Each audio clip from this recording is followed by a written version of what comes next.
Abdul Qadir Khan. A.Q. Khan, the father of Pakistan's atomic bomb. उसका मकसद सिर्फ ये था कि आप महफूज रहें। एक मामूली सा साइंटिस्ट। पाकिस्तानियों तुम साथ झुकाकर चलना सीखो और हमसे तमीज से बात करो। आखिर उसने ऐसा क्या किया कि दुनिया की सुपर पावर्स उसके पीछे पड़ गई। First is called Iran, the second is called Pakistan. Pakistan lost a truly priceless opportunity. और उसको कई साल तक अपने ही घर में छुप के रहना पड़ा। हमारी बच्ची जो हमसे 200 गज दूर रहती है तो उसको 4-4 महीने हमसे नहीं मिलने दिया। जितनी बड़ी मुझे एम्बैरेसमेंट इसकी वजह से उठाई। And I nicknamed Dr. Khan the Merchant of Death. लेकिन इस सब को समझने के लिए हमें चलना पड़ेगा वर्ल्ड वॉर 1 में।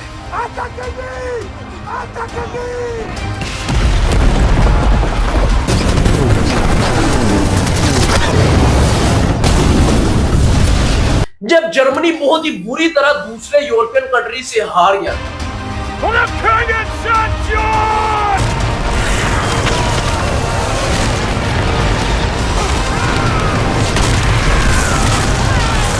वर्ल्ड वॉर के बाद तमाम कंट्रीज के दरमियान एक एग्रीमेंट हुआ कि वर्ल्ड वॉर के अंदर जितने भी मुल्कों का जितना भी नुकसान हुआ है वो जर्मनी को भरना पड़ेगा, और वर्ल्ड वॉर का सारा मलबा जर्मनी के ऊपर डाल दिया, जिसकी वजह से जर्मनी को उस वक्त के $33 बिलियन का फाइन भरना पड़ा।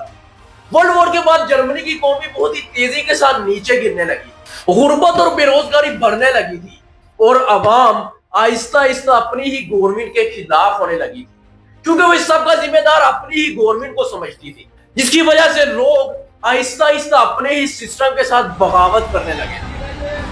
अब इस सब के दौरान जर्मनी के अंदर एक नया लीडर सामने आता है जिसका नाम था एडोल्फ हिटलर।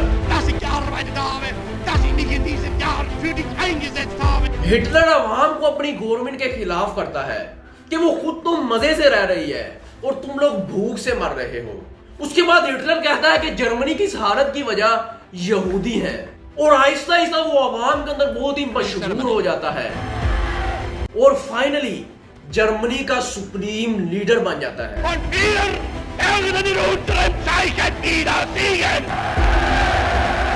उस वक्त जर्मनी दुनिया का ग्लोबल फिजिक्स हाउस था और पूरी दुनिया के सबसे बड़े केमिस्ट और फिजिक्स जर्मनी में थे, जिनमें से बहुत ज्यादा साइंटिस्ट यहूदी भी थे। लेकिन अब मसला यह था कि हिटलर को यहूदियों से बहुत नफरत थी और उसने यहूदियों के खिलाफ बहुत सी पॉलिसीज बनाई और यहूदियों के लिए अपना टैलेंट जाहिर करने के लिए रस्तों को बंद करने लगा था, और जर्मन्स में यहूदियों के खिलाफ नफरत को भरने लगा था, जिसकी वजह से जर्मनी के अंदर यहूदी बहुत ही इनसिक्योर होने लगे थे। और उन्हीं के अंदर एक साइंटिस्ट रॉबर्ट ओपनहाइमर भी था, जो कि एक जूइश फैमिली से बिलोंग करता था। वो भी हिटलर की इन पॉलिसी से आहिस्ता आहिस्ता नफरत करने लगा था, और ये वही साइंटिस्ट था जो आगे चल के दुनिया को हैरान करने वाला था। 19 सालों में जर्मनी ने एक प्रोग्राम शुरू किया और न्यूक्लियर वेपन्स के ऊपर अपनी रिसर्च को शुरू कर दिया था, लेकिन हिटलर की पॉलिसीज की वजह से बहुत से चोटी के साइंटिस्ट जर्मनी से अमेरिका की तरफ भागने लगे थे, और उन्हीं में अल्बर्ट आइंस्टाइन भी शामिल था। अब आइंस्टाइन ने अमेरिका के प्रेसिडेंट को लेटर लिखा और उसको बताया कि हिटलर न्यूक्लियर वेपन्स के ऊपर रिसर्च कर रहा है, और अगर हिटलर इसमें कामयाब हो गया तो आप मुझसे बेहतर जानते हैं। ये लेटर मिलते ही यूएस के प्रेसिडेंट ने फौरन से एक कमेटी बनाई और प्लूटोनियम और यूरेनियम के ऊपर रिसर्च करने का ऑर्डर दे दिया, और बाद में आगे चल के रॉबर्ट ओपनहाइमर को इसका हेड बना दिया। अब इस सब के 1 महीने के बाद वर्ल्ड वॉर 2 शुरू हो गई।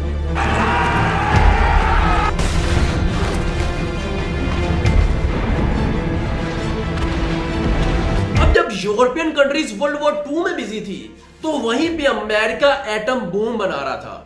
शुरू में तो अमेरिका वर्ल्ड वॉर 2 में इंटरफेयर नहीं करता, लेकिन जब जापान ने अमेरिका की नेवल बेस के ऊपर हमला कर दिया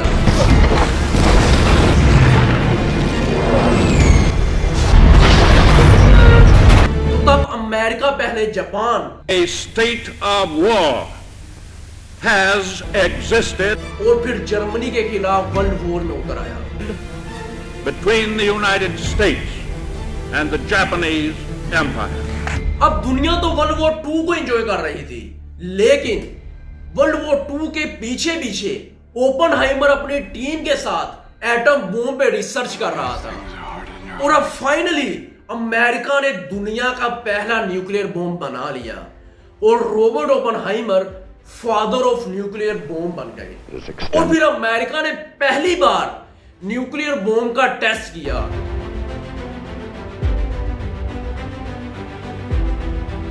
इस धमाके को देखने के बाद रॉबर्ट ओपनहाइमर ने कहा, Now I am become death, the destroyer of worlds. Atom bomb बनने के बाद अमेरिका बहुत ही खुश हो गया था कि अब वो हिटलर को आसानी से हरा सकते हैं। और अब अमेरिका जर्मनी के ऊपर न्यूक्लियर अटैक करने के लिए बिल्कुल तैयार था। लेकिन अब मसला यह था कि हिटलर ने खुदकुशी कर ली थी और जर्मन सोल्जर्स ने सरेंडर कर दिया था और जर्मनी वर्ल्ड वॉर हार गया था। मतलब अमेरिका की जर्मनी को तबाह करने की आइडियोलॉजी बिल्कुल जाया हो गई थी। मैदान छोड़ के भाग रहा है। अब जर्मनी तो वर्ल्ड वॉर से बाहर हो गया था, लेकिन जापान अब भी लड़ रहा था। हालांकि जापान भी बिल्कुल तबाह हो चुका था, लेकिन उसके कमांडर्स के अंदर एक ईगो रह गई थी कि हम हार नहीं मानेंगे, जिसकी वजह से वो अब भी अमेरिका के साथ लड़ रहा था। तो फिर अमेरिका ने जापान के ऊपर न्यूक्लियर हमला करने का फैसला किया। उस वक्त अमेरिका के अंदर 2 ग्रुप्स बन गए थे। एक कहता था कि जापान के ऊपर हमला करना चाहिए, जबकि दूसरे का ख्याल था कि जापान के ऊपर न्यूक्लियर अटैक नहीं करना चाहिए। और रॉबर्ट ओपनहाइमर का भी यही ख्याल था कि जापान के ऊपर न्यूक्लियर अटैक नहीं करना चाहिए। लेकिन जापान के कमांडर्स रुकने का नाम ही नहीं ले रहे थे, जिससे तंग आके अमेरिका ने जापान के ऊपर न्यूक्लियर अटैक कर दिया।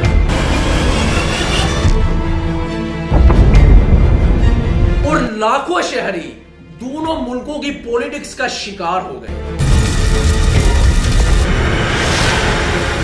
वर्ल्ड वॉर 2 के बाद दुनिया की सुपर पावर बर्तानिया बिल्कुल टूट चुका था। उसकी इकोनॉमी, उसकी मिलिट्री और पॉलिटिक्स बिल्कुल तबाह हो गई थी, जिसकी वजह से बर्तानिया को कई ऐसे इलाके छोड़ने पड़े जिसके ऊपर सालों से उसका कब्जा था, जिसकी वजह से दुनिया के नक्शे पे 2 नए मुल्क बनते हैं, पाकिस्तान और India. I can tell you that India has no intention. World war के बाद दुनिया में सिर्फ 2 ही सुपर पावर्स थी, सोवियत यूनियन с попыткой урегулирования дипломатическими средствами. और अमेरिका।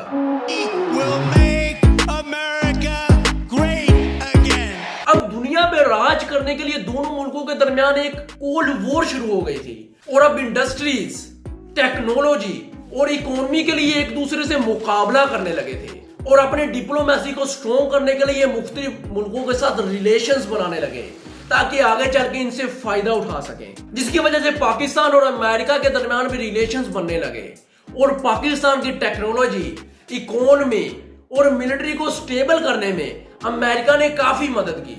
और फिर पाकिस्तान ने अमेरिका और कनाडा की ही मदद से बहुत सी न्यूक्लियर ऑर्गेनाइजेशंस को शुरू किया, जिनका मकसद न्यूक्लियर टेक्नोलॉजी को स्टडी करके उसको पीसफुल तरीके से इस्तेमाल करना था और बिजली और फ्यूल वगैरह बनाना था।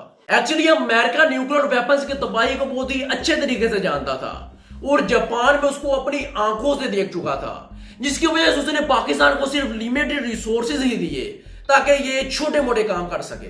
अब पाकिस्तान और इंडिया के दरमियान तो शुरू से लड़ाइयां चल रही थी। इस सज्जन को क्या तकलीफ है भाई? और कश्मीर के मामले में दोनों मुल्कों की दुश्मनी आए रोज बढ़ रही थी और इस सब के दौरान चाइना और इंडिया के दरमियान कश्मीर के मामले में जंग शुरू हो गई।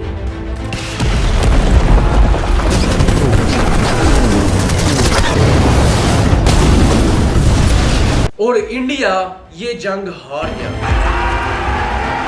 लेकिन चाइना कश्मीर के मामले में कैसे आ गया, ये एक बहुत ही लॉन्ग स्टोरी है जिस पे फिर कभी डिटेल में बात करेंगे। जंग हारने के बाद इंडिया अपनी सेफ्टी के मुतालिक इनसिक्योर होने लगा था और पाकिस्तान तो पहले ही ग्लोबल लेवल पे खुद को अकेला महसूस कर रहा था और 1964 में चाइना ने एटम बम का टेस्ट कर दिया और दुनिया की 5वीं न्यूक्लियर पावर बन गया। चाइना से पहले फ्रांस, बर्तानिया और सोवियत यूनियन पहले ही एटम बम बना चुके थे, अब चाइना के बाद अमेरिका और सोवियत यूनियन ने सोचा कि अगर ऐसा ही चलता रहा तो करते करते तो सब मुल्क ही एटम बम बना लेंगे और ये कल के लोंडे हमारे सामने खड़े हो जाएंगे। They will not obey the rules. इसीलिए उन्होंने non proliferation of nuclear weapons के नाम से एक ट्रीटी शुरू की और दुनिया के 200 से ज्यादा मुल्कों के उसके ऊपर साइन करवाए। इसका मकसद ये था कि दुनिया को न्यूक्लियर वेपन्स के नुकसान से बचाना है और अब जो 5 मुल्क न्यूक्लियर वेपन्स बना चुके हैं उनके अलावा कोई मुल्क भी न्यूक्लियर वेपन नहीं बना सकता। लेकिन इंडिया ने साइन करने से इनकार कर दिया। इंडिया ने कहा कि अगर तुम लोग वाकई दुनिया को एटम बम के नुकसान से बचाना चाहते हो तो जिन 5 मुल्कों के पास एटम बम है वो भी उसको खत्म करें, वरना अगर फ्यूचर में हमारे उनके साथ कोई मसले बन गए तो ये तो हमें एटम बम का नाम लेके ही खत्म कर देंगे। उसके बाद इजराइल और फिर पाकिस्तान ने भी इनकार कर दिया। जब पाकिस्तान से साइन ना करने का कारण पूछा गया तो पाकिस्तान ने कहा इसका कारण नरेंद्र मोदी है। एक्चुअली पाकिस्तान ने बहुत ही साइकोलॉजिकल और फनी जवाब दिया। पाकिस्तान ने कहा कि अगर इंडिया ने साइन नहीं किए तो हम भी साइन नहीं करेंगे, इसलिए पहले इंडिया से साइन करवाओ फिर हमारे पास आना। अब इस सब के दौरान पाकिस्तान और इंडिया के दरमियान फिर से एक जंग शुरू हो गई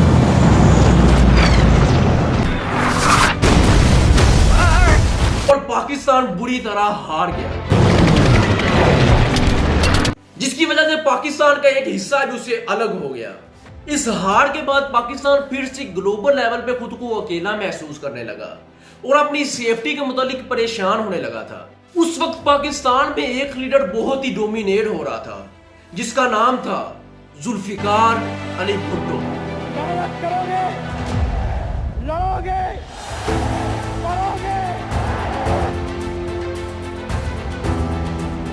That my government's policy is not to have a nuclear bomb. Zulfikar Ali Bhutto शुरू से चाहता था कि पाकिस्तान के पास उसका एक एटम बम होना चाहिए, इसलिए वो उस वक्त पाकिस्तान के प्रेसिडेंट जनरल अयूब को बहुत फोर्स करता है कि हमें इसके ऊपर काम करना चाहिए, लेकिन जनरल अयूब इसको बार बार इग्नोर करता रहता है। लेकिन अब पाकिस्तान की पूरी गवर्नमेंट का कंट्रोल जुल्फिकार अली भुट्टो के पास था, इसीलिए जुल्फिकार अली भुट्टो ने उस वक्त पाकिस्तान के टॉप साइंटिस्ट की कमीशन को बुलाया और उनको ऑर्डर दिया कि वो एटम बम के ऊपर काम शुरू करें। और पाकिस्तान एटॉमिक एनर्जी कमीशन, जिसको पाकिस्तान ने अमेरिका की मदद से शुरू किया था, उसको न्यूक्लियर रिसर्च की जिम्मेदारी सौंप दी और फिर पाकिस्तान एटॉमिक बम के ऊपर रिसर्च करना शुरू हो गया था। इस सब के तकरीबन 2 साल के बाद इंडिया ने न्यूक्लियर टेस्ट कर लिया, लेकिन इंडिया और न्यूक्लियर टेस्ट, बाजीराव की रफ्तार ही बाजीराव की पहचान है मस्तानी भाई। एक्चुअली इंडिया और चाइना के दरमियान दुश्मनी तो 1962 में ही शुरू हो गई थी और जब चाइना ने एटम बम बना लिया तो इंडिया को चाइना से खतरा महसूस होने लगा, तो तब फौरन इंडिया ने न्यूक्लियर रिसर्च को शुरू कर दिया था। अब जब इंडिया ने एटम बम बना लिया तो पाकिस्तान के ऊपर फिर से एक बार ग्लोबल प्रेशर बनने लगा और पाकिस्तान की न्यूक्लियर रिसर्च टीम बहुत ही आहिस्ता आहिस्ता काम कर रही थी और जुल्फिकार अली भुट्टो उनके ऊपर प्रेशर डालने लगे कि अब फौरन से एटम बम चाहिए। तब जुल्फिकार अली भुट्टो को एक लेटर मिला जिसमें लिखा हुआ था कि पाकिस्तान प्लूटोनियम पे रिसर्च कर रहा है, जो कि एक बहुत ही कॉम्प्लेक्स और लॉन्ग प्रोसेस है। मैं यूरेनियम को एनरिच करने का एक शॉर्ट प्रोसेस जानता हूं और बहुत ही कम वक्त के अंदर न्यूक्लियर वेपन्स बना सकता हूं। अब जिस आदमी ने यह लेटर लिखा था उसका नाम था डॉक्टर अब्दुल कदीर खान। आपको पता है जालों ने क्या कहा था? जालों ने कहा था कि अगर इजराइल ने बदमाशी की तो मैं गधे पर रख के एटम बम भेज दूंगा। तरीके बहुत से हैं, लेकिन अब हमने कसम खाई है कि इस मुल्क को कुछ नहीं बताएंगे। एक्चुअली डॉक्टर अब्दुल कदीर उस वक्त नेदरलैंड्स में थे और वो यूरेनियम एनरिचमेंट और सेंट्रीफ्यूज टेक्नोलॉजी पे काम करने वाली एक प्राइवेट फिर्म में काम करते थे। वहां पे काम करने की वजह से डॉक्टर अब्दुल कदीर को इस प्रोसेस को समझने का मौका मिला और बहुत से सेंसिटिव डॉक्यूमेंट्स तक उनको एक्सेस भी मिल गया था। और जब उनको पाकिस्तान और इंडिया के इशू के बारे में पता चला तो उन्होंने पाकिस्तान के प्राइम मिनिस्टर को लेटर लिखा और उनको कहा कि अगर वो मुझे मौका दें तो मैं ये काम बहुत ही जल्द कर सकता हूं। तो तब पाकिस्तान के प्राइम मिनिस्टर जुल्फिकार अली भुट्टो ने उनको फौरन पाकिस्तान में बुला लिया और डॉक्टर अब्दुल कदीर जो यूरोप में एक मजे की जिंदगी गुजार रहे थे और उनका एक ब्राइट फ्यूचर था, सब कुछ छोड़ के पाकिस्तान में आ गए। उनके आने के तकरीबन 6 महीने के बाद जुल्फिकार अली भुट्टो ने उनको कहूटा के अंदर इंजीनियरिंग रिसर्च लेबोरेटरी बना दी, जिसका बाद में नाम बदल के खान रिसर्च लेबोरेटरी रख दिया गया। और फिर डॉक्टर अब्दुल कदीर ने सेंट्रीफ्यूज के जरिए यूरेनियम को एनरिच करने का काम शुरू कर दिया।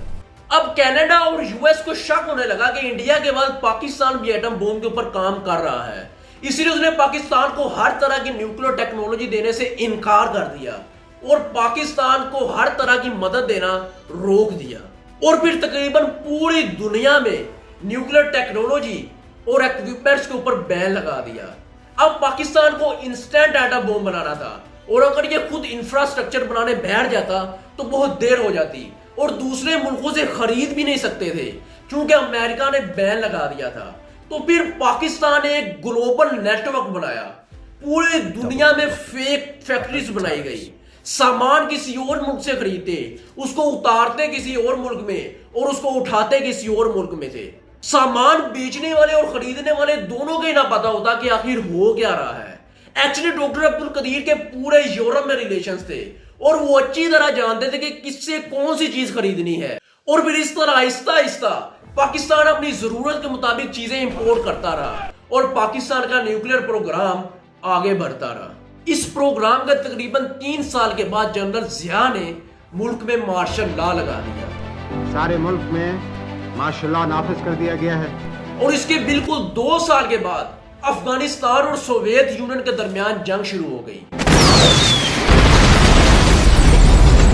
अब पाकिस्तान को अपनी इकोनॉमी को स्टेबल करना था और अमेरिका को सोवियत यूनियन को रास्ते से हटा के दुनिया की सुपर पावर बनना था। My fellow Americans, our movement is far from over. इसलिए दोनों मुल्कों के दरमियान एक अलायंस बन जाता है और ये दोनों मुल्क अफगानिस्तान में सोवियत यूनियन के खिलाफ खड़े हो जाते हैं। और वो अमेरिका जिसने अभी पीछे ही पाकिस्तान को हर तरह की मदद देने से इनकार कर दिया था, अब पाकिस्तान को मिलिट्री, वेपन्स, पैसे और हर तरह की मदद देने लगा था। जंग के दौरान पाकिस्तान का न्यूक्लियर प्रोग्राम चलता रहा, लेकिन फिर जब अमेरिका ने पाकिस्तान के ऊपर प्रेशर डाला तो पाकिस्तान ने उसको जवाब दिया कि अगर उसने पाकिस्तान के न्यूक्लियर प्रोग्राम को कोई भी नुकसान पहुंचाया तो पाकिस्तान उसकी सोवियत यूनियन के खिलाफ कोई मदद नहीं करेगा।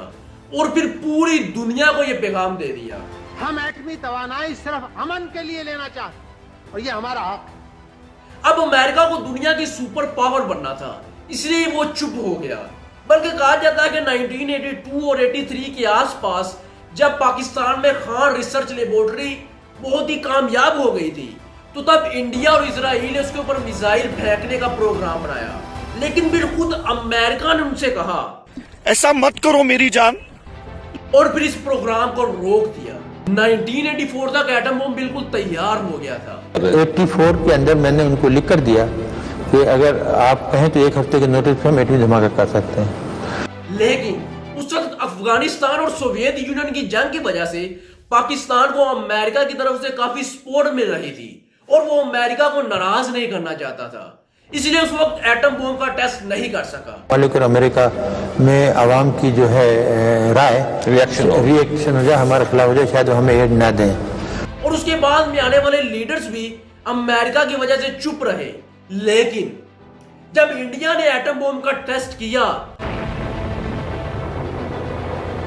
और पूरी दुनिया को यह बता दिया कि इंडिया अब न्यूक्लियर पावर है, तो पाकिस्तान के ऊपर फिर से प्रेशर बढ़ने लगा और ये एक ग्लोबल इशू बन गया कि क्या पाकिस्तान इंडिया को जवाब दे पाएगा। और वहीं दूसरी तरफ अमेरिका और यूरोपियन कंट्रीज पाकिस्तान के ऊपर प्रेशर डालने लगी कि वो एटॉमिक बम का टेस्ट ना करें। I have made it clear to the leaders of Pakistan that we have no choice. लेकिन पाकिस्तान ने फाइनली एटम बम का टेस्ट कर लिया और पूरी दुनिया को यह बता दिया कि तुम कहते थे कि हम एक सुई नहीं बना सकते, देखो हमने एटम बम बना लिया है। इस टेस्ट के बाद पाकिस्तान में तो बहुत खुशियां मनाई गई,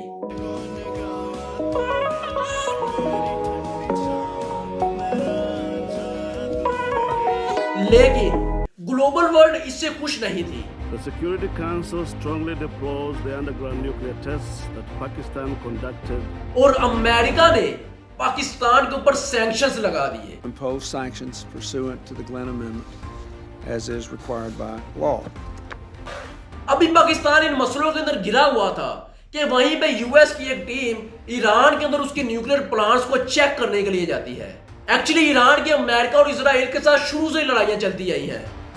Who is your worst enemy, Mr. President? America. और इजराइल हमेशा ईरान के ऊपर ये इल्जाम लगाता है कि ये एटम बम बना रहा है। The first is called Iran, the second is called Pakistan.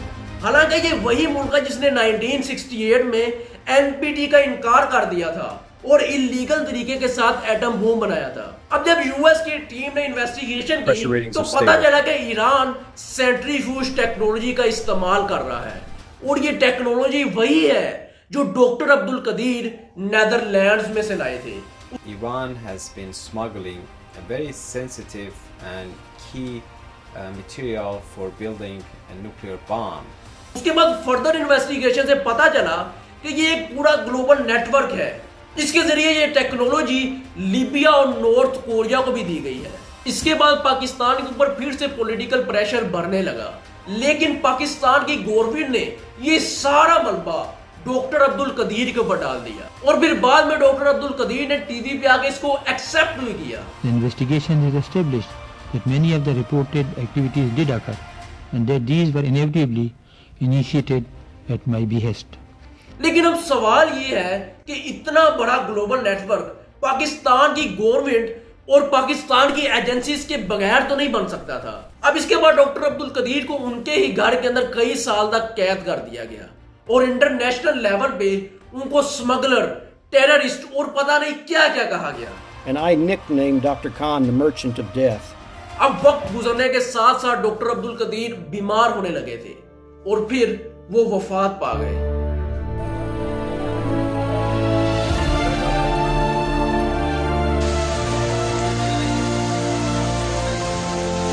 इस वक्त दुनिया की पॉपुलेशन तकरीबन 8 बिलियन है और करोड़ों ही लोग इस दुनिया में आए और चले गए हैं, लेकिन चंद ही लोग ऐसे हैं जिनको दुनिया आज याद करती है।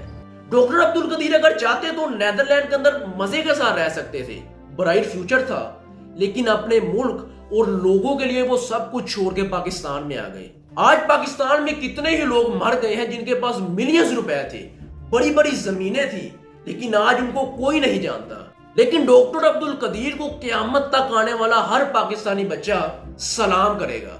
इसलिए जिंदगी में आपका कोई भी गोल हो, लेकिन अपने मुल्क और लोगों के लिए कुछ ना कुछ जरूर करें, वरना लोग क्या आपको आपकी नस्लें ही भूल जाएंगी।